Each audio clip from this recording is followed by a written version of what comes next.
تو اپنی ہی سگی بہن نے اتنے تانے مار دیے، اگر آپ پر بھی بوجھ ہوں تو صاف صاف بتا دیں، میں ابھی کے ابھی اپنے بچے لے کر چلتی بنتی ہوں۔ میں کسی پر بھی بوجھ نہیں بننا چاہتی اور نہ ہی اپنی باتیں سن سکتی ہوں۔ جبین نے حد درجہ بے اعتنائی کا مظاہرہ کرتے ہوئے ہر لحاظ بالائے طاق رکھتے ہوئے کہا تھا۔ نگین کا تو بس نہیں چل رہا تھا کہ یہاں سے اٹھ کر چلی جاتی، مگر اس نے طے کیا تھا کہ کچن کے سارے کام نپٹا کے نیچے جائے گی۔ وہ نہیں چاہتی تھی کہ چچی کو مزید تکلیف ہو، سو چپ چاپ ضبط کیا۔ کچھ تو لحاظ کرو آپی، دن دیکھا نہ رات، عاقب بھاگا بھاگا گیا، تم کو لے کر آیا، کیا غیر سمجھتے ہیں تم کو؟ حد بھی ہوتی ہے۔ جبین نہ جانے کیوں پہلی بار نگین کے بات پر چپکی رہ گئی تھی۔ میں بچوں کے لیے اور تمہارے لیے کھانا لاتی ہوں، تم بیٹھو آرام سے۔ آخر وہ بہن ہی تھی، مگر اختلافات تو محض نظریاتی تھا۔ وہ بھی دل سے اس کی خوشی کے لیے دعا گو تھی، نہیں چاہتی تھی کہ اس کی بہن اجڑ جائے، دل سے اس کی گھر گرہستی کے لیے دعا کرتی تھی۔ اس وقت بھی یہی چاہتی تھی۔ چپ چاپ کچن کی راہ لی تھی، نیچے نہیں جا سکتی تھی۔ اماں ابا کا کمرہ کچن کے بالکل پاس تھا، اور ابا کی نیند ٹوٹ جاتی تو پھر آتی ہی نہیں اور پھر بے آرامی ہوتی۔ یہی سوچ کر اس نے فریج کھول کر دیکھا، آلو انڈے کا سالن تھا، اور آج جو اس نے بریانی بنائی تھی وہ بھی فریج میں رکھی تھی۔ اس نے 2 چپاتیاں بنا کر بریانی بھی گرم کر دی تھی، اچھے طریقے سے ٹرے میں لا کر اس نے جبین اور بچوں کے سامنے رکھ دی تھی۔ اس وقت تک جبین کا رونا دھونا بند ہو چکا تھا۔ اب وہ آرام سے بیٹھی چچی زینب سے باتیں بگار رہی تھی۔ آپ نے کچھ کھایا؟ عاقب کی شادی کے بارے میں اب تو ماشاءاللہ اچھا خاصا کماتا ہے۔ آپ نے کچھ سوچا؟ عاقب کی شادی کے بارے میں اب تو ماشاءاللہ اچھا خاصا کماتا ہے۔ بیک وقت عاقب اور نگین نے ایک دوسرے کو دیکھا تھا۔ یہ سب غیر ارادی تھا، بالکل غیر ارادی۔ آؤ بیٹھو نا، زینب چچی نے اسے پکارا تھا۔ وہ چپ چاپ وہیں ایک جانب ٹک سی گئی تھی۔ عاقب کی پراشتیاق نگاہوں کا محور فقط نگین کا دلکش چہرہ ہی تھا۔ بیٹا بس اپنے بیٹے کی ہی خوشی دیکھنے کو تو ترس رہی ہوں۔ زینب چچی کا اور عاقب کی شادی پسندیدہ موضوع تھا۔ چہرے پر تو عاقب کے بھی پھول کھل چکے تھے۔ میں چولہے پر دودھ رکھ کر بھول آئی ہوں شاید۔ نگین نے مزید وہاں بیٹھنا دور تھا، ٹھنڈا ٹھار سو بہانہ بنا کر اٹھ کر بنا باہر جواز آ رکنا گئی تھی۔ بیکار ہے، سو چپ چاپ عاقب اور چچی کے لیے چائے بنا لائی۔ جب وہ ٹرے میں کپ لیے کمرے میں داخل ہوئی تو اسے لگا جیسے جبین اور چچی کچھ کہتے کہتے ایک دم سے چپ ہو گئی ہیں، اور خود ایک جانب بیٹھتے ہوئے بظاہر بچوں سے معصوم باتیں کرتے ہوئے اب عاقب کی تمام تر توجہ بھی ادھر ہی مبذول تھی، اور اس کے آتے ہی چونک کر اسے دیکھا تھا۔ اچھا چچی، اب میں چلتی ہوں، بہت رات ہو گئی ہے، میں برتن صبح دھو جاؤں گی، چائے کے باقی سب دھو دیے ہیں۔ وہ مزید وہاں رکنا نہیں چاہتی تھی۔ سوچوں کا ایک سفر ہلکان کیے دے رہا تھا۔ وہ چپ چاپ نیچے سیڑھیاں پھلانگ آئی تھی۔ صبح دیر سے آنکھ کھلی تھی، وہ بھی باہر کے اونچی آواز میں مذاکرات پر۔ میں کہتا ہوں کہ مجھے اطلاع کیوں نہیں دی؟ یہ گوارا نہیں کر سکتا کہ میری بچی تکلیف میں ہو اور میں پرسکون سوتا رہوں۔ حامد صاحب کا لہجہ غصیلا تھا۔ آپ آرام سے بیٹھ جائیں ورنہ طبیعت خراب ہو جائے گی، آپ کی صحت سب سے بڑھ کر ہے۔ آسمہ بیگم کا اذیت بھرا لہجہ تھا۔ بیگم تم نے بھی خوب کہی، یہاں میری بچی کو آدھی رات کو نکال باہر کیا، وہ اوپر بچوں کے ساتھ گھر میں ہی رات کو موجود تھی، مگر ہمیں خبر نہ تھی۔ والدین اور ہوتے کس لیے ہیں؟ اپنے بچوں کے مسائل سننے کے لیے۔ حامد صاحب نے کہا، پوچھے نہ اس نگین سے، وہ تو مجھے یہاں آنے سے بھی منع کر رہی تھی۔ ابا جان مجھے بتائیں، کیا میں اس کا دیا کھاتی ہوں جو اس کی باتیں سنتی رہوں؟ اس کو ہم بہنوں کا شروع سے میکے آنا کھٹکتا ہے۔ جب میرے شوہر نے میرے منہ پر کہہ دیا کہ اٹھو چلتی بنو تو میں کس منہ سے وہاں بیٹھی رہتی؟ عزت نفس بھی کوئی شے ہے؟ جبین کا تیز تیز لہجہ سن کر نگین نے اپنا سر تھام لیا تھا۔ اس نے منع بھی کیا تھا، مگر جبین کے لیے شاید ابا کی صحت سے بڑھ کر اپنی ذات تھی۔ ہوتے ہیں بعض لوگ جو دنیا کی ہر شے پر اپنا ہی ذات کو مقدم رکھتے ہیں۔ انکل اس میں نگین کا کیا قصور بھلا؟ وہ تو میں نے ہی سوچا تھا کہ میں بھی تو بھائی ہوں، اور جبین ابا کون سا پرائے گھر میں تھی، اپنے ہی گھر میں تو تھی۔ یہ مسئلہ نہیں ہے، اصل مسئلہ یہ ہے کہ اب صلح کروائی جائے، معاملے کو التوا میں نہ ڈالا جائے۔ عاقب نے سارا ملبہ اپنے سر لے لیا تھا، اور وہ بخوبی جانتی تھی کہ اس کے لیے ہر خیال میں تائید کرنے والا عاقب ہی تھا۔ بیٹا اب یہ کہیں نہیں جائے گی جب تک عدنان خود نہیں آ جاتا۔ ہم اس کے آنے تک اپنی بچی کو ہرگز واپس بھیجنے کے روادار نہیں ہیں۔ آسمہ اپنے شوہر کی بات سن کر گھبرائی تھی۔ ارے یہ کیسی بات ہے آپ کی؟ یہ بہت ہی نازک معاملات ہوتے ہیں، میں جا کر صلح کروا کے آتی ہوں۔ جبین اپنے گھر جائے گی، وہیں اس کا اصل گھر ہے، آسمہ نے کہا۔ آسمہ کی بات پر تو جیسے جبین کو پتنگے لگ گئے تھے۔ اماں آپ کو تو بس بیٹیاں بوجھ لگتی ہیں، آپ نے تو میرا سارا مان ہی مٹی کر دیا۔ جبین کا لہجہ گستاخانہ سا تھا اور اس کے انداز میں جارحانہ پن تھا، جیسے سوچ کر یہاں آئی بیٹھی ہو کہ وہ اپنے مزاجی خدا سے اپنی بات منوا کر ہی واپسی کی راہ لے گی۔ تم خاموش رہو، ہم بھی تو ہیں، اپنے گھر میں نباہ کیے ہوئے ہیں، اس طرح ذرا سی بات پر اپنا گھر بار چھوڑ چھاڑ کر آنا کہاں کی عقل مندی ہے؟ اور آپ اس کی وکالت نہ کریں، جلدی کا کام شیطان کا ہوتا ہے۔ معاملہ فہمی سے ہر مسئلہ سلجھایا جا سکتا ہے، یہ تو نہ سمجھ ہے۔ آپ تو کچھ سمجھ بوجھ سے کام لیں۔ آسمہ کا تو عجیب حال تھا، ایک جانب خود سر شوہر اور دوسری جانب انا پسند بیٹی تھی۔ وہ معاملہ جتنی اچھی طرح سلجھا لینا چاہتی تھی، لگتا نہیں تھا کہ اتنی آسانی سے سلجھ سکتا ہے۔ ٹھیک ہے، لیکن فی الحال یہ ادھر ہی رہے گی۔ یہ اپنے باپ پر بوجھ نہیں ہے، بس کہہ دیا۔ حامد صاحب کہہ کر رکے نہیں تھے، اٹھ کر اندر کمرے میں چل دیے تھے، اور ان کی بات سن کر جبین نے فخریہ انداز میں اپنی چھوٹی بہن نگین کو دیکھا تھا، جیسے جتا رہی ہو کہ تم نے کوئی کسر نہ چھوڑی تھی، لیکن دیکھو ابا میرے ساتھ ہی ہیں۔ آسمہ بیگم کے چہرے پر شکنوں کا جال سا بچھ گیا تھا، تفکر زدہ نگاہوں سے اپنی بیٹی جبین کو دیکھ رہی تھی، جو اب نگین سے اپنا پسندیدہ کھانا مینیو نوٹ کروا رہی تھی، جیسے کچھ ہوا ہی نہ ہو۔ عدنان پریشانی کے عالم میں سسرال کی طرف جا رہا تھا، کیونکہ کل سے گھر کا ماحول جہنم بنا ہوا تھا۔ جبین جھگڑا کر کے میکے چلی گئی تھی اور ساس میں گھر کے کسی کام کو کرنے کی سکت نہ تھی۔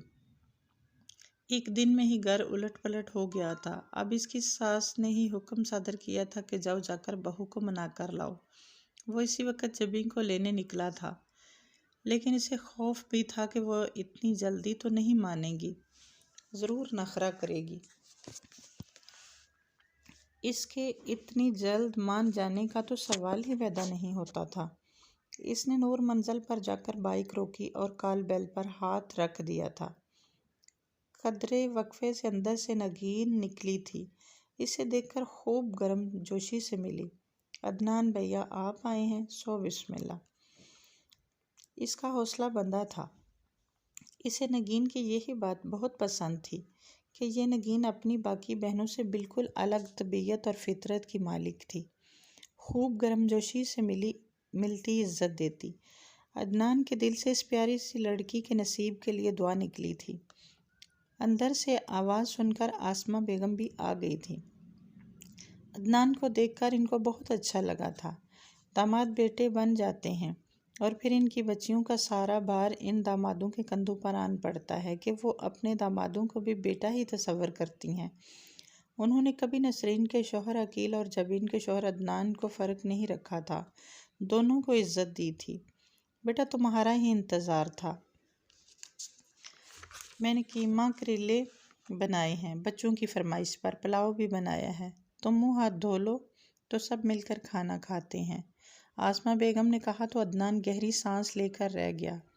ایک نظر اس نے اندر ڈالی جہاں جبین بے فکری سے ٹی وی پر کوئی ڈرامہ دیکھ رہی تھی۔ ابھی تک اسے عدنان کے آنے کی خبر نہ ہوئی تھی۔ اچانک ٹی وی کے سامنے اس کا بیٹا آ گیا تو اس نے اسے زور سے ڈانٹا تھا۔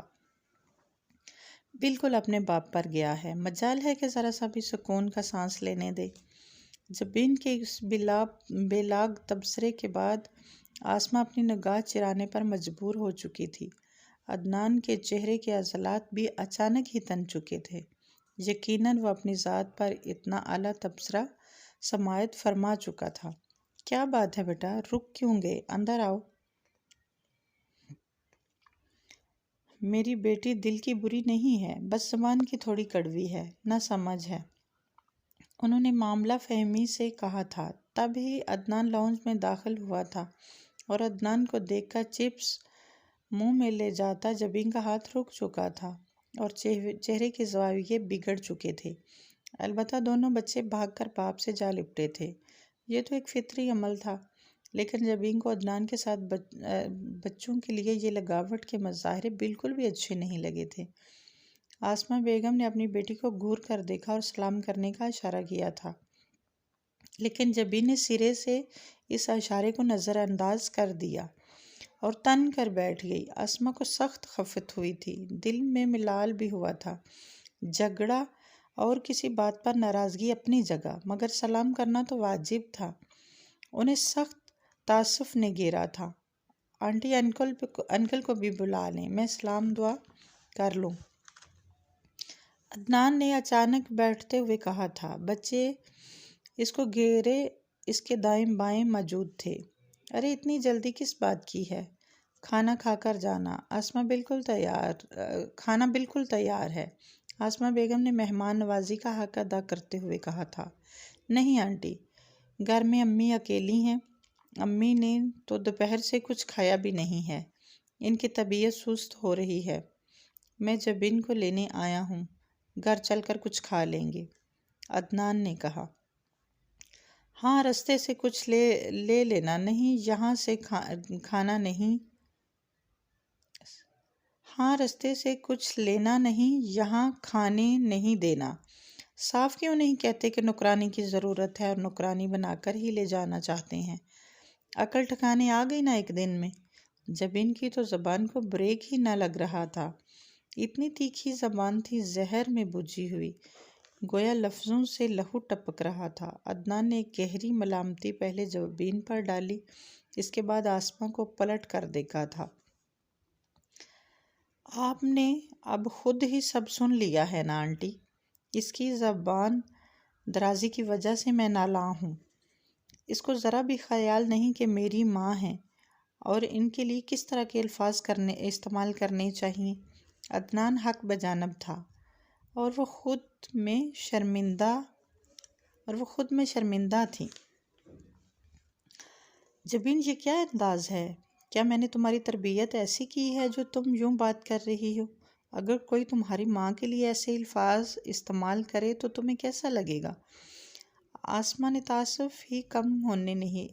کا تعصب ہی کم نہیں ہو رہا تھا۔ عدنان اب بالکل خاموش ہو چکا تھا۔ اس نے بڑے ضبط اور حوصلے سے جبین کی کڑوی کسیلی باتوں کو پیا تھا۔ میں نے کہہ دیا نا کہ میں ان کے ساتھ نہیں جاؤں گی جب تک ان کو احساس نہ ہو کہ میں ایک جیتی جاگتی انسان ہوں، کوئی ملازمہ نہیں ہوں۔ اور امی آپ کو کیا لگتا ہے کہ یہ میری کمی یا میری محبت میں مجھے لینے آئے ہیں؟ ان سے پوچھ لیں، ان کو ان کی والدہ نے کہا تو بھاگے آئے ہیں۔ امی میں اس سب کو سمجھتی ہوں۔ جبین کا لہجہ تیز ہو گیا تھا اور آواز اندر لیٹے حامد تک جا پہنچی تھی۔ وہ آوازیں سن کر باہر آ گئے تھے، عدنان کو دیکھ کر ٹھٹک کر رک گئے تھے۔ عدنان کے چہرے پر اب خشونت آ چکی تھی۔ جبین کے تیز لہجے نے ساری نرماہٹ چھین لی تھی، اس کی جگہ ناگوار تاثرات نے لے لی تھی۔ آسمہ اس وقت بیٹی کی نوکیلی زبان کے تیروں سے ہی ہراساں تھی اور شوہر نامدار کے غصے سے بھی بخوبی واقف تھی، سو پریشان تھی۔ عدنان نے سلام کیا تو جواب میں بولے، شوہر کیسا ہے؟ حامد صاحب کے سوال کا جواب عدنان کے پاس تھا مگر دینا نہیں چاہتا تھا، سو چپ سادھ لی۔ اپنا بیٹا عدنان آیا ہے اپنی جبین کو لینے۔ میں نے کہا کھانا کھا کر جانا، جاؤ جبین اپنی تیاری کر لو۔ آسماں نے بیٹی کو گھورا۔ جب اس کے تیور نہ بدلے تو آسماں نے منع سماجت کے اشارے کیے، لیکن وہ ٹس سے مس تک نہ ہوئی۔ ابا جان ان سے کہہ دیں میں نہیں جانے والی، جب تک یہ اور ان کی امی معافی نہیں مانگ لیتی۔ میں کب تک تانے سنتی رہوں؟ جبی نے ماں کو خاطر میں نہ لاتے ہوئے باپ سے براہ راست کہا تھا، اور وہ یہ کہہ کر رکی نہیں تھی، اندر کمرے میں چلی گئی، لیکن جاتے جاتے دونوں بچوں کو باقاعدہ کھینچتے ہوئے دبوچ کر اندر لے گئی تھی۔ اس کے انداز میں عدنان بھونچکا رہ گیا تھا۔ حامد صاحب نے بھی کرخت سا انداز اپنا لیا تھا۔ کھانا کھا کر جانا، جبین ابھی نہیں جائے گی۔ جواز سن چکے ہو تم، میری بچی مجھ پر بوجھ نہیں ہے کہ اسے 4 دن بٹھا کر کھلا نہ سکوں، حامد صاحب نے بے حد روکھے انداز میں کہا تھا۔ عدنان میں بھی اتنی غیرت ضرور باقی تھی کہ وہ مزید وہاں نہ رکتا، سو ویسا ہی ہوا۔ اس نے مزید رکے بنا واپسی کی راہ لی۔ آسماں بیگم کے ترلے منتیں بھی سب بیکار چلے گئے، کیونکہ وہ اتنی عزت افزائی کے بعد رکنے والا نہیں تھا۔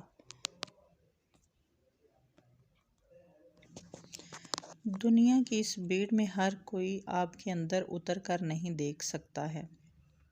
پھر دنیا میں فقط کوئی ایک شخص ہوا کرتا ہے جو آپ کے اندر قطرہ قطرہ اترتے آنسوؤں کا ذائقہ چکھ سکتا ہے، اور یہ ہی نہیں، ان آنسوؤں کا تریاق بھی جانتا ہے۔ اور لا علم نگین کو سرے سے علم ہی نہیں تھا کہ عاقب اپنی تمام تر چاہت کے ساتھ اس کے سامنے کھڑا تھا۔ یہ ضرور تھا کہ اس نے لفظوں کی ڈوری باندھ کر محبت کی کمند نہیں ڈالی تھی۔ وہ جانتا تھا کہ نگین حساس طبیعت کی مالک ہے، اس سے نہ جانے کیوں ہر کسی سے اتنی ساری شکایات تھی، ریزہ ریزہ ٹوٹ کر بکھرتی۔ اس لڑکی کو وہ محبت سے گندے خالص جذبے سے سمیٹ لینا چاہتا تھا۔ اس وقت بھی عاقب اسے عین دوپہر کے وقت کچن میں جھلستی ہوئی گرمی میں سالن بھونتے دیکھ رہا تھا۔ جانتا تھا کہ ابھی وہ اسکول سے لوٹی ہے اور اب کھانا بنانے کے بعد وہ 2 گھڑی آرام اور پھر بچوں کی قطار ٹیوشن کے لیے آ دھمکے گی۔ وہ سالن بھونتے ہوئے پلٹی تھی جب اس کی نگاہ عاقب پر جا پڑی تھی، جو اشتیاق سے اسے ہی دیکھ رہا تھا۔ 6 فٹ سے بھی زیادہ لمبا نکلتا قد، بے حد گوری رنگت اور چہرے پر محبت کی نرماہٹ لیے وہ وہیں دروازے کے پاس کھڑا تھا۔ خیریت تو ہے نا؟ کیا تم نے بھی کوئی فرمائش کرنی ہے؟ جب سے آپی کی انٹری ہوئی ہے نا، کبھی کوئی فرمائش کبھی کوئی فرمائش۔ آج بھنڈی کا جی للچایا ہے، مجال ہے کہ ذرا سا کچن میں جھانک لیں۔ صبح سے اماں ان کے بکھیڑے سمیٹ رہی ہیں، ہفتہ ہونے کو آ رہا ہے مگر ان کے تو کانوں پر جوں تک نہیں رینگتی۔ اللہ، اتنا ڈر لگ رہا ہے، دوسری جانب سے بھی خاموشی چھا چکی ہے۔ عدنان بھائی نے تو آنا درکنار فون تک نہیں کیا۔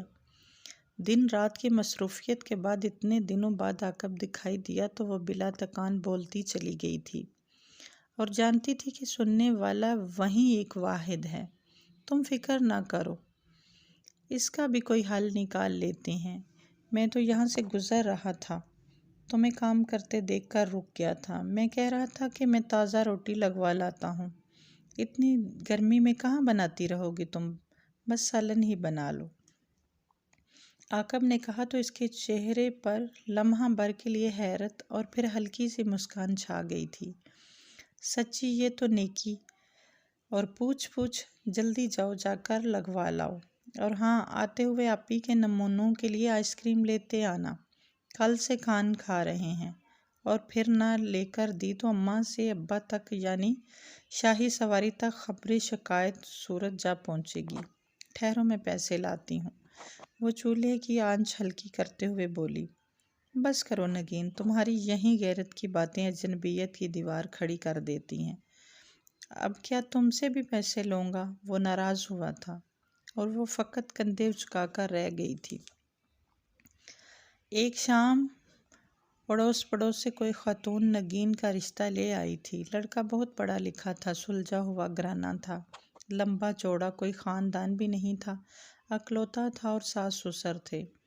ان لوگوں کو نگین بے حد پسند آئی تھی۔ نگین سے پوچھنے کی نوبت نہیں آئی تھی کہ عاقب کی والدہ نے سخت برا منایا اور آسمہ سے کہا کہ انہوں نے ہمیشہ سے نگین کو اپنی بہو بنانے کا خواب دیکھا ہوا ہے۔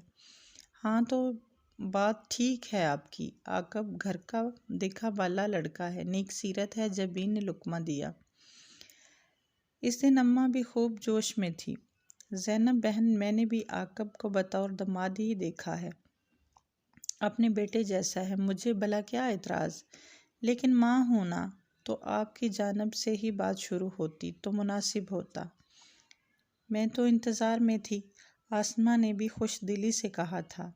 زینب اور آسمہ آنے والے دنوں میں آپس میں رشتے کی مزید مضبوطی کے تصور سے ہی نہال ہو رہی تھی۔ جب نگین کو معلوم ہوا تو اس کو صدمے سے چپ ہی لگ گئی تھی۔ اس کی خاموشی کو سب اس کی شرم پر محمول کر رہے تھے، لیکن اس کی چپ زیادہ دیر تک برقرار نہ رہ سکی۔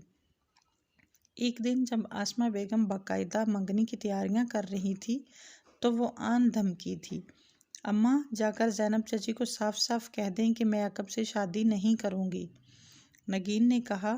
اس کا انداز دو ٹوک تھا۔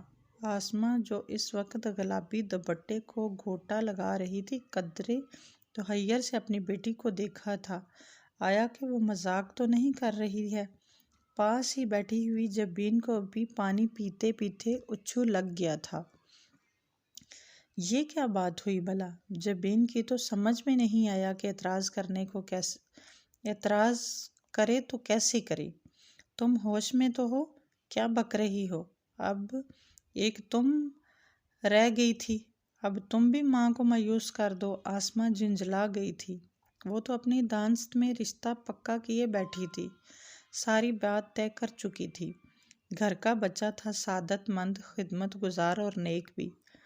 میں نے اپنی رائے دے دی اور مجھے لگتا ہے کہ کوئی شادی بیاہ میں ان دونوں فریقین کی آراء کو ضرور مقدم رکھنا چاہیے جو آپس میں ایک زندگی گزارنے جا رہے ہوں۔ مجھے عاقب سے شادی نہیں کرنی ہے۔ اس کا انداز اتنا قطعیت بھرا اور دو ٹوک تھا۔ زینہ عبور کرتا ہوا عاقب جو نیچے کسی کام سے آ رہا تھا، اپنے حوالے سے نگین کے منہ سے یہ جملہ سن کر دم بخود رہ گیا تھا۔ اسے یقین نہیں آ رہا تھا کہ نگین نے اس کا نام لے کر انکار کیا ہے۔ وہ تو 2 دن سے اتنا خوش تھا کہ بن مانگے اس کی مراد پوری ہونے جا رہی تھی۔ کیا عیب ہے عاقب میں؟ کیا وہ تمہیں پسند نہیں ہے؟ جبین نے تیز لہجے میں پوچھا تو نگین نے تیزی سے جواب دیا تھا، ہاں نہیں پسند مجھے۔ اس کے واشگاف جواب کے بعد عاقب میں مزید کچھ سننے کا حوصلہ ہی نہیں رہا تھا، اس لیے جیسے آیا تھا ویسے ہی الٹے قدموں سے پلٹ گیا تھا۔ اور امی، عاقب میں کوئی عیب ہو یا نہ ہو، کیا میری رائے، میری مرضی کوئی اہمیت نہیں ہے؟ میں اپنی آدھی زندگی اپنی 2 بڑی بہنوں میں پستی چلی آ رہی ہوں، اب مزید نہیں پس سکتی۔ ان دونوں بہنوں کو تو عادت ہے ہر دوسرے دن آ کر بیٹھ جانے کی، خدمتیں کروانے کی، لیکن میں اس گھر میں رہ کر مزید ان کے نخرے نہیں اٹھا سکتی۔ آپ اس دوسرے رشتے کے لیے ہاں کر دیں، میں شادی ادھر ہی کروں گی، کم از کم اس جنجال سے تو جان چھوٹے گی۔ اس نے ہر لحاظ مروت بالائے طاق رکھ کر کہا تھا اور وہ ایسا کرنے میں اپنی آپ کو حق بجانب سمجھتی تھی۔ اتنے دنوں سے جبین جو جہاں آئے بیٹھی تھی، لیکن اس کا آرام ختم ہونے میں نہیں آ رہا تھا۔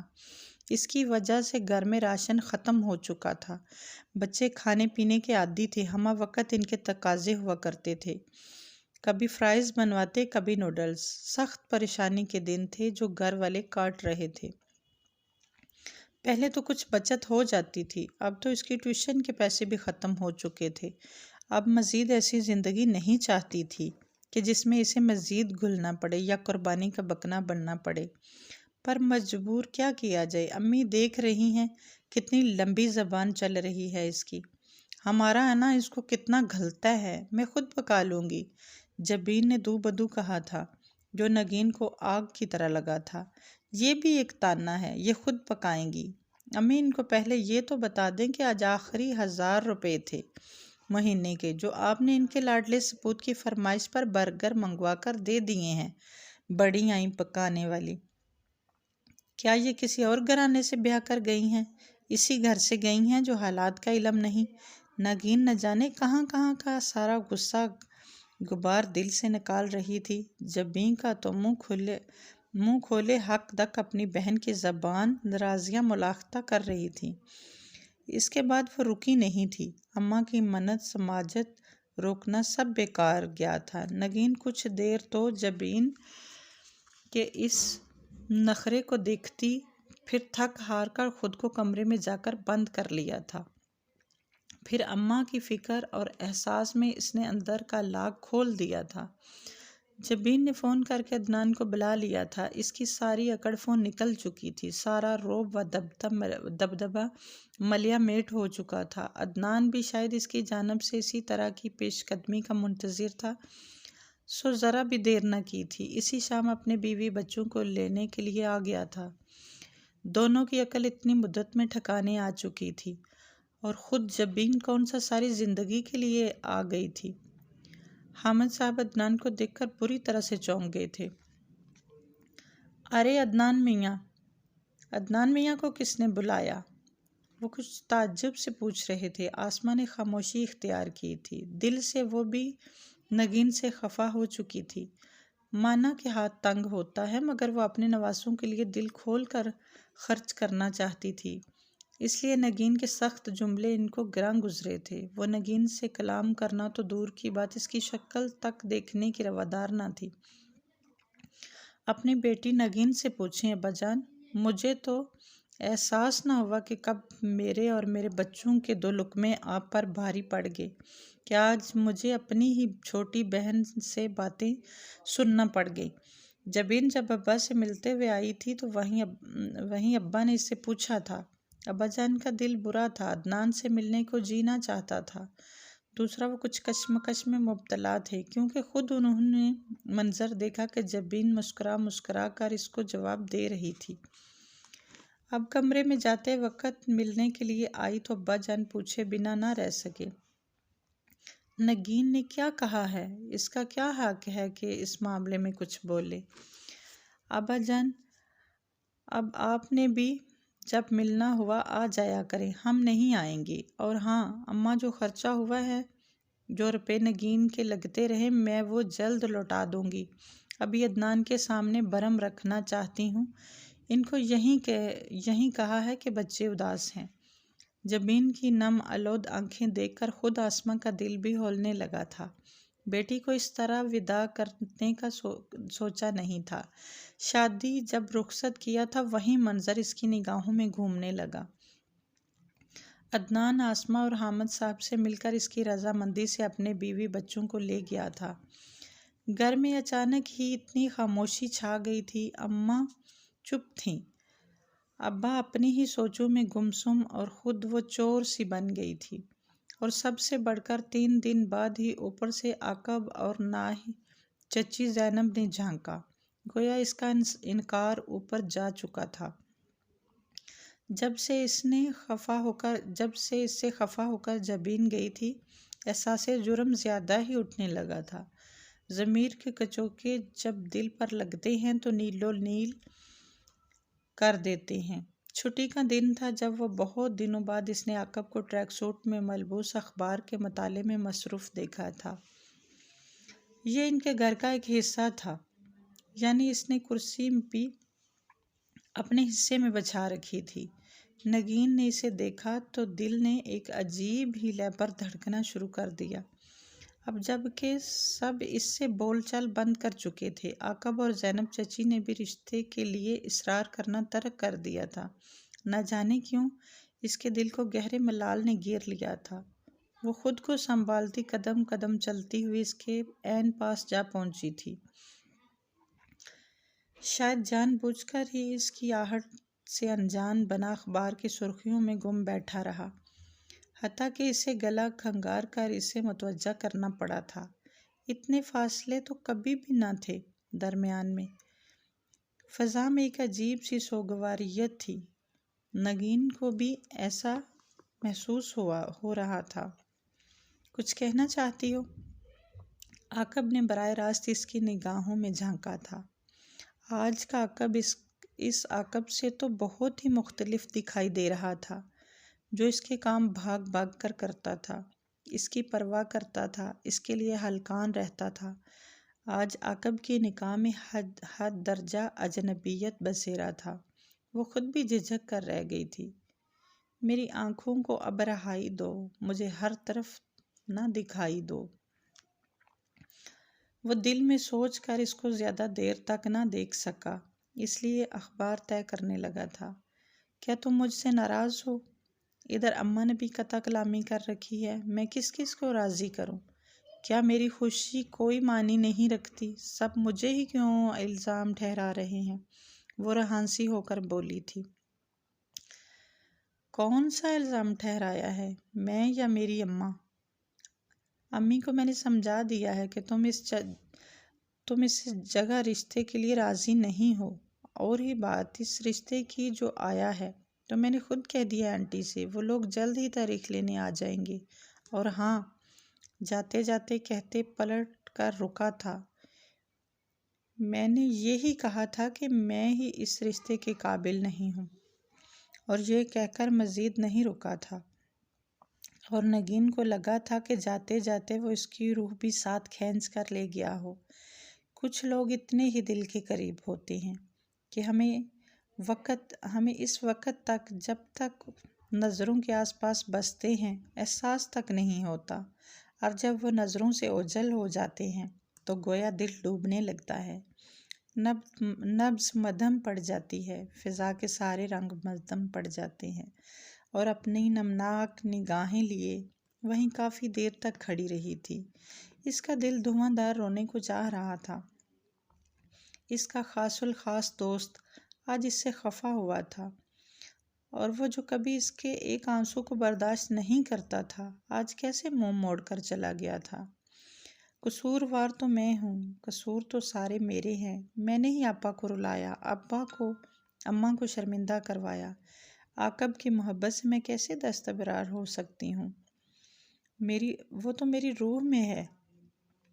اماں نے دوبارہ اس کے کمرے میں جھانکا تھا۔ مغرب کا وقت ہونے کو آیا تھا، مگر وہ کمرے سے باہر ہی نہیں نکلی تھی۔ اماں کو تو جی ہولنے لگا تھا۔ جھٹ قریب بیاہی بڑی بیٹی کو بلایا کہ دیکھو کیا معاملہ ہے۔ دل ابھی تک میلا ہی تھا۔ نسرین بچوں کے ساتھ بھاگی آئی تھی۔ کمرے میں جا کر دیکھا تو وہ نیم بے ہوش سی پڑی تھی،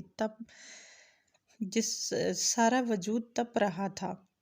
اماں، اس کو تو اتنا تیز بخار ہے، اتنی بھی کیا لاپرواہی؟ نسرین نے ناراضگی سے کہا۔ ہائے میری بچی، جا عاقب کو بلا لا، تیرے ابا تو گھر پر ہی نہیں ہیں۔ پانی کے چھینٹے بھی مارے گئے مگر وہ ہوش میں ہی نہیں آ رہی تھی۔ آسماں کا تو رو رو کر برا حال تھا۔ میری بچی، میں کب تجھ سے خفا ہوں، تو نے کیا حال بنا لیا؟ وہ رو رہی تھی۔ جب نسرین اوپر گئی تو عاقب اور زینب چچی چائے پی رہے تھے، مگر اب بتانا بھی ضروری تھا۔ ماشاءاللہ، نسرین بیٹی کب آئیں؟ معلوم ہی نہیں ہوا، زینب چچی نے مسکرا کر کہا تھا۔ عاقب نے سلام کیا۔ آؤ بیٹی، چائے پیو، ساتھ میں یہ پکوڑے بھی کھاؤ۔ زینب چچی بہت ہی ملنسار طبیعت کی مالک تھی۔ نہیں چچی، میں عاقب کو بلانے آئی ہوں۔ نہ جانے نگین کو کیا ہوا ہے، بے ہوش پڑی ہے، تیز بخار میں جل رہی ہے۔ اماں نے بلایا تو میں بھی دوڑی چلی آئی۔ نسرین نے اپنے تھکے ماندے وجود کو قریبی دیوار کا سہارا دیا تھا۔ عاقب کے کپ سے چائے چھلک گئی تھی۔ اس نے سرعت سے کپ میز پر رکھا اور بنا کوئی لفظ کہے نسرین کو پیچھے چھوڑتا ہوا نیچے کو لپکا تھا۔ زینب اور نسرین نے ایک دوسرے کو تحیر اور زمانی انداز میں دیکھا تھا۔ عاقب کی بے قراری بہت کچھ ہیاں کر گئی تھی۔ نسرین بھی پیچھے پیچھے ہو لی تھی۔ عاقب اسے ہوش میں لانے کے طریقے آزما رہا تھا۔ کسی کو کیا معلوم تھا کہ اس کی ساری صورتحال میں اس کا دل بھی کچلا جا رہا تھا۔ اسے بخوبی احساس ہو رہا تھا کہ اس کے ناروا سلوک کی وجہ سے نگین کی یہ حالت ہوئی ہے۔ وہ اس سے ہمیشہ کی طرح نہ جانے کیا کہنے دل کا غبار نکالنے آئی تھی، لیکن کچھ کہہ نہ سکی۔ الٹا مزید بوجھ عاقب نے اس کے کندھوں پر ڈال دیا تھا۔ اس ایک صبح میں جب نگین کو احساس ہوا کہ وہ عاقب کے بنا ادھوری ہے، اس صبح کی شام میں عاقب کو نگین جب بخار میں بے ہوش ملی، اسے لگا اب جینے کا کوئی جواز ہی نہیں رہا۔ جب محبت کی شدت دونوں جانب برابر ہو تو رفیق زندگی بننے کے سوا کچھ حاصل نہیں۔ نگین کو نروس بریک ڈاؤن ہوا تھا۔ ڈاکٹرز نے بتایا کہ وہ شدید ڈپریشن کا شکار ہے، اور جب نگین ہوش میں آئی تو اس نے رو رو کر سب سے پہلے اماں سے معافی تلافی کا سلسلہ شروع کیا، جو جبین سے ہوتا ہوا عاقب تک جا پہنچا۔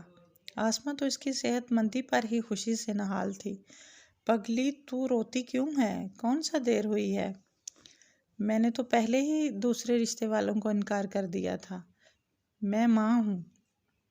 میں جانتی تھی کہ تو صرف ضد میں ایسا بول رہی ہے، اور تیری خوشی عاقب کے ساتھ میں ہی ہے۔ ہم سب کو تو یوں ہی چپ تھے کہ کب تجھے عقل آئے گی۔ آسماء بیگم نے کہا تو اس کے دل سے منو بوجھ جیسے اتر سا گیا۔ مگر جبیں آپی تو خفا ہے نا؟ اس کے چہرے پر زردی چھائی ہوئی تھی۔ نہیں بیٹا، وہ تو بہن ہے، بہنوں میں اونچ نیچ ہو ہی جاتی ہے۔ وہ تو کل بھی مجھ سے کہہ رہی تھی کہ نگین کو معاف کر دیں۔ وہ سچ کہہ رہی تھی، ساری غلطی میری ہی ہے، میں نے نصیحت حاصل کر لی ہے۔ اب مجھے احساس ہوا ہے کہ وہ چھوٹی ہو کر بھی ہم سے زیادہ سیانی ہے۔ آسماء کا ساتھ حوصلہ نگین کے لیے بہت تقویت کا سبب تھا۔ تم سے دوری سہانے روح ہے نگین، تم دوبارہ ایسا مت کرنا۔ ایک بے ساختہ سا شکوہ عاقب کے لبوں سے پھسلا تھا، اور اس درد کی انتہاؤں میں اس نے بے ساختہ ہی عاقب کے ہاتھ کو اپنے ہاتھ میں کسی شکنجے کی مانند کس لیا تھا، جیسے بچھڑ جانے کا خوف ہو۔ اور آج نکاح کے بندھن میں بندھنے کے بعد وہ دونوں ایک ہو چکے تھے۔ باندھ باندھ کے چہروں کے درمیان دو چہرے بے حد خوش تھے۔ خوشی کا محور فقط محبت تھی۔ اس وقت بیک گراؤنڈ میوزک چل رہا تھا۔